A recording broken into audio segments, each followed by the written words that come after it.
Now, as of this week, the market is once again hovering near all-time highs. And whenever that happens, the same debate starts. One side says we're in a bubble. The other says this bull market still has room to run. So, who's right?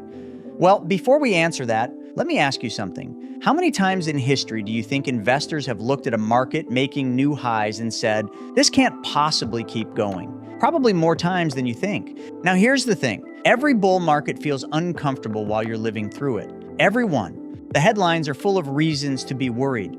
The economy never looks perfect, and there is always a long list of risks that seem impossible to ignore. Yet despite all of that, markets have continued moving through cycles of fear, recovery, expansion, and growth. Today we're going to look at nearly a century of market history. We're going to compare today's rally to previous bull markets. We're going to explore the two paths investors are debating right now, and we're going to uncover one statistic that completely changes how most people think about market cycles. Let's get into it. The question we're really answering today is simple. Why do bull markets always feel like they shouldn't be happening? We'll look at what's driving today's market. We'll compare it to nearly 100 years of bull and bear market history. We'll walk through two realistic scenarios for what could happen next. And we'll uncover an overlooked fact that most investors never learn about market cycles. Now let's slow this down. If you only listen to headlines, you'd probably think investors are deeply divided right now. Some are worried about inflation. Others are worried about economic growth. Some think artificial intelligence will drive a new productivity boom. Others think valuations have gotten too far ahead of reality. And that's exactly what makes this moment interesting. Because this isn't unusual. Most people assume bull markets happen when everyone agrees things are great. History suggests otherwise. Bull markets often climb while uncertainty still exists, not after uncertainty disappears, while it exists.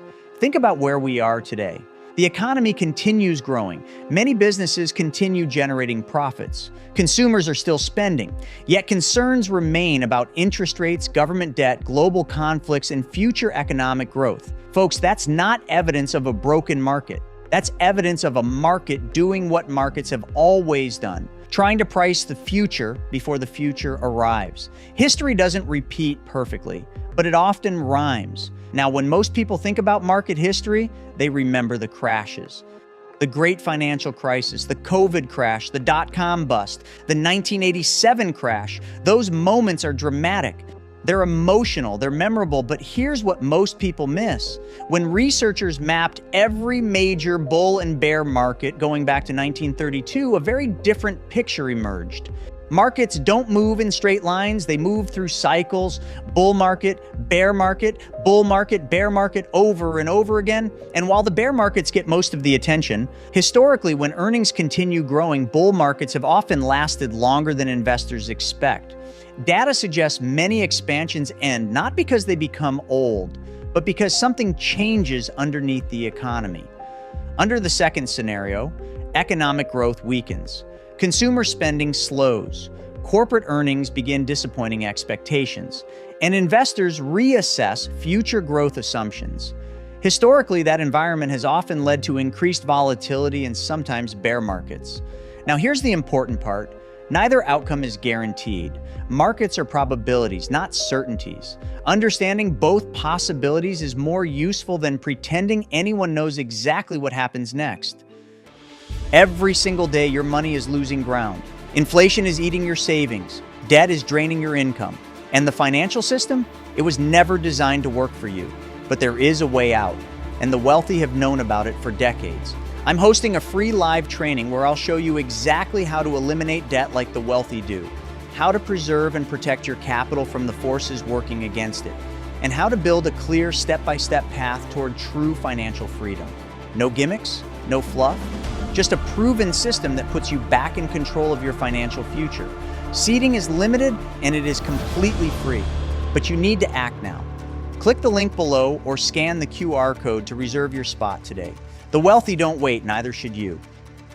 Now let's get back into the video. Here's what most people missed. Investors spend enormous amounts of time preparing for bear markets. And that's understandable. Bear markets are painful, they're scary, they're memorable. But when we step back and look at nearly a century of market history, something surprising appears. The average bull market lasted 4.9 years and produced an average cumulative gain of 177.6%. The average bear market lasted 1.5 years and produced an average cumulative decline of 35.1%. Think about that for a second. Bull markets have historically lasted more than 3 times longer than bear markets. And that right there explains why so many investors feel confused. The periods that dominate headlines are often the shorter periods. The periods that dominate wealth creation are often the longer periods. Bear markets dominate attention, bull markets dominate time. That's one of the most important lessons market history teaches. Before we wrap up, here are a few things worth watching this week. Upcoming inflation reports, any major earnings releases from large public companies, and comments from Federal Reserve officials regarding interest rates and economic conditions.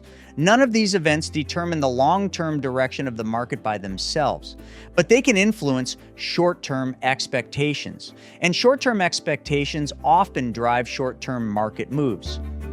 What's your take on all of this? I'd genuinely be interested to hear your perspective, so down in the comments, let me know what your thoughts are. And if you found this episode helpful, make sure you like this video and also subscribe to this channel.